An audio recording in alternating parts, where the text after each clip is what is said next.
በስመ አብ ወወልድ ወመንፈስ ቅዱስ አሃዱ አምላክ አሜን።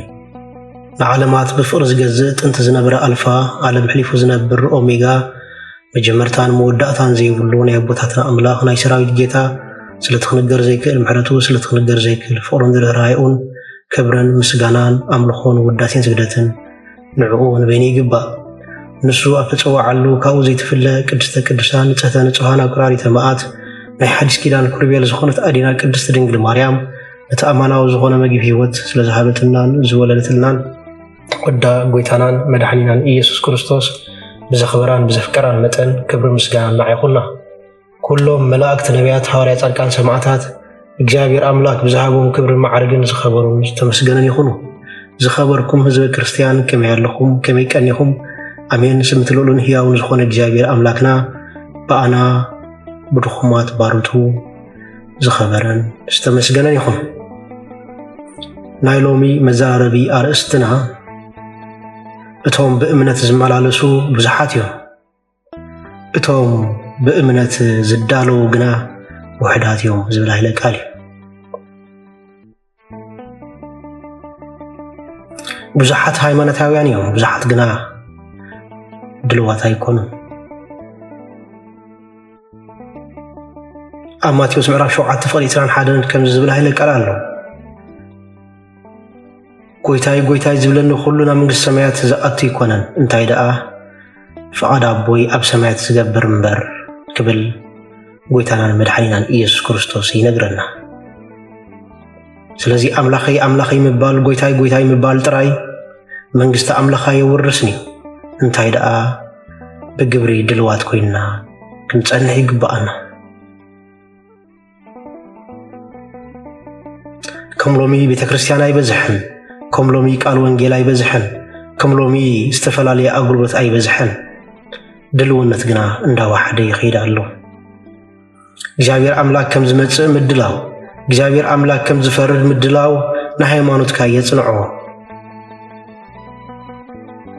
ሃይማኖትና በአፍና ክንገር ይኽእል እዩ፣ ብኸናፍርና ክንገር ይኽእል እዩ፣ ግናኸ ብልብና ድልዋት ክንከውን ይግባአና። ልቢ ዘይተሓወሰ ነገር ኩሉ ግዜ ትርጉም የብሉን። ሞያ ካብ ልቢ ዝበሃል ነዚ ወገናተይ ሃይማኖቱን እንተለና ሞያና ብልቢ ክኸውን ይግብኦ። ብልቢ ንክርስቶስ ክንጽበዮ ይግባአና፣ ብልቢ ክንዳሉ ይግባአና።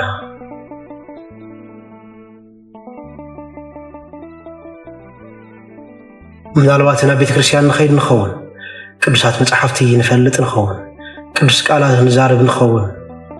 ነገር ግን ዝተዳለና እንተ ዘይኮይንና ኩሉ ነገር ኮንቲ ወገናተይ። ኣብ ካልኣይ ጢሞቴዎስ 3:5 ከም ዝብል ኃይለ ቃል ኣሎ። ኣብቲ ዳሕራይ ዘመን ክፉኣት ግዝዓታት ከም ዝመጽእ ዘክር። ሽዑ ሰባት ፈተውቲ ርእሶም ተፈኽነንቲ ዕቡያት ዘኢዘዙ መማሰውቲ ዘይብሎም ክኾኑ እዮም ብምባል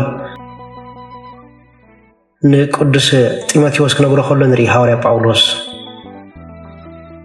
ሽዑ መልክዕ ኣምልኾ ዘለዎም ግናኸ ሓይሉ ዝኽሕዱ ክመጽኦም ይብለና። ወገናተይ ካብዚኣቶም ኮይና ክንርከብ ነብስና ክንፍትሽ ይግባአና። ኣምላኽ ብልምድና ጥራይ ኣይምሰጥን እዩ፣ ንኣምላኽ ዝማርኾ ዝተቐየረ ልቢ ወገናተይ። ተኣዛዝነት እምበር ሃይማኖት ምህላብካ ጥራይ ኣይድሕነካን እዩ። ሃይማኖት ብዘይ ምድላው ባዶ ነገር እዩ ወገናተይ። ስለዚ ክንዳሎ ይግባአና። ናይዚ ትምህርቲ እዚ ዋና ዓላማ ድልዋት ክንከውን ይግባአና። ብሕቡእ ንኣምላኽ ምእዛዝ፣ ኣብ ዝተጎዳእናሉ ግዜ ይቕር ምባል፣ ዝዕዘብ ሰብ ኣብ ዘይብሉ እዋን ቅዱስ ምዃን፣ እወ ዝዕዘብ ኣብ ዘይብሉ እዋን ንትእዛዛቱ ምእማን የድልየና ኣሎ። ዮሐንስ ወንጌል ምዕራፍ 14:15 ከምዚ ይብለና፣ ተፍቅሩን እንተኮይንኩም ትእዛዛት ይሓሉ ይብለና። እምነት ብዘይ ምእዛዝ ከም ዘድሂ ኮበሮ እዩ ወገናተይ፣ ከም ዘድሂ ባዶ ኮበሮ እዩ። ስለዚ ተኣዛዝነት ንህይወትና ክሽፍኖ ይግባእ። ካብዚ ንመሃሮ ካብ ምሳሌ 10 ደናግል እዩ። እተን 5 እዙዛትን ዝተዳለዋ ነበራ፣ ተናዓሙሽተ ግን ዓያሹ ነበር አይብለና ስለዚ ወገናተይ ኣነ ንስኻትኩምን ካብተን 5 ዝተዳለዋ ለባማት ደናግል ክንከውን ይግባአና እቶም ዝተዳለዉ ምስኡ ናብ መርዓ ኣተው ይብለና ኣብ ማቴዎስ ምዕራፍ 25 ፍቕዲ 10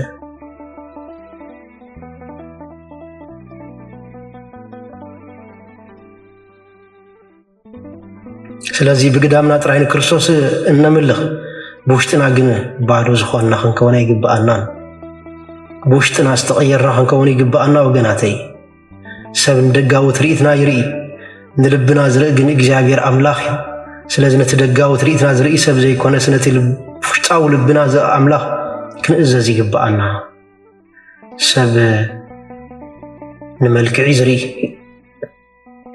እግዚአብሔር ኣምላኽ ግን ንልቢ ዝርኢ ቀዳማይ ሳሙኤል ምዕራፍ 16:7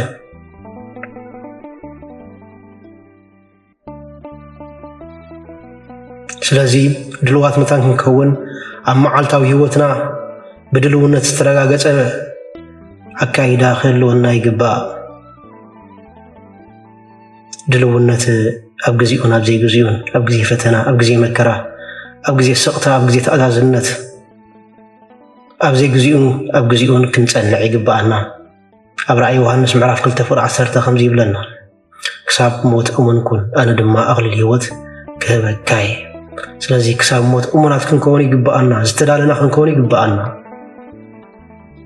እታ ድልውት ነፍሲ ክርስቶስ ሎሚ ከም ዝመጽእ ጌራ ትነብር ነፍሲ ወገናተይ ድልውነት ትገልጽ ቃል እዚኣ እታ ድልውት ነፍሲ ክርስቶስ ሎሚ ከም ዝመጽእ ጌራ እትጽበ ነፍሲ ወገናተይ ስለዚ ድልዋት ክንከውን ይግባአና ጽባሕ ድሕሪ ጽባሕ ኣይኮነን እንታይ ዳ ሎሚ ኣብ ሎሚ ክንነብር ይግባአና ኣብ ሎሚ ንሎሚ ክንነብር ይግባአና ወገናተይ እቲ መዓጾ ሓደ መዓልቲ ክዕጾ እዩ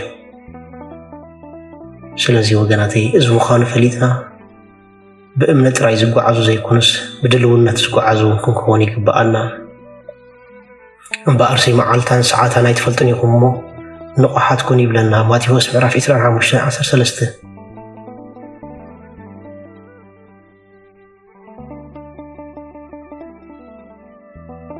እንተሪእና የንደን 5 ለባማት ደናግል እተን 5 ኣያሽ ደናግል እተን 5 ለባማት ዝተዳለዋን ቀንዴልን ንስሓን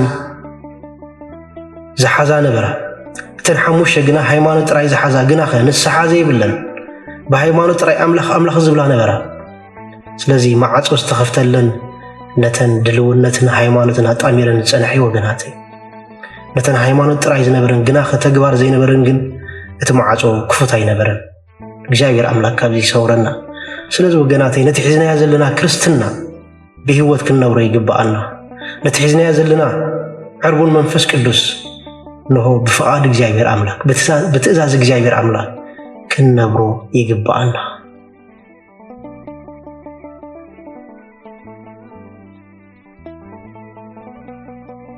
ስለዚ ብዛሓቴና ኣብ ሸለልትነት ህይወት ኢና ዘለና ናይዚ ትምህርቲ እዚ ዋና ዓላማ ድማ ንድልውነትና ክንረጋግጽ ወገናተይ